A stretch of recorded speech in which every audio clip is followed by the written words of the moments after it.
Assalomu alaykum. Mushugim o'zi вообще g'alati tutyapti. Kechasilari miyovlab uxlatmayapti. Bu narsa qilib bering. Mushuklarni kastratsiya qilish bu shafqatsizlik. Axir tabiat ularga ko'payish imkonini bergan. Biz esa uni to'xtatamiz. Bu qanchalik to'g'ri?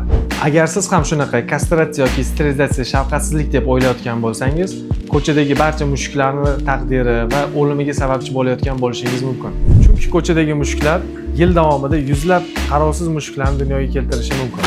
Endi ko'chada qolgan uysiz yuzlab, minglab qarovsiz mushukchalarni ko'z oldingizga keltiring.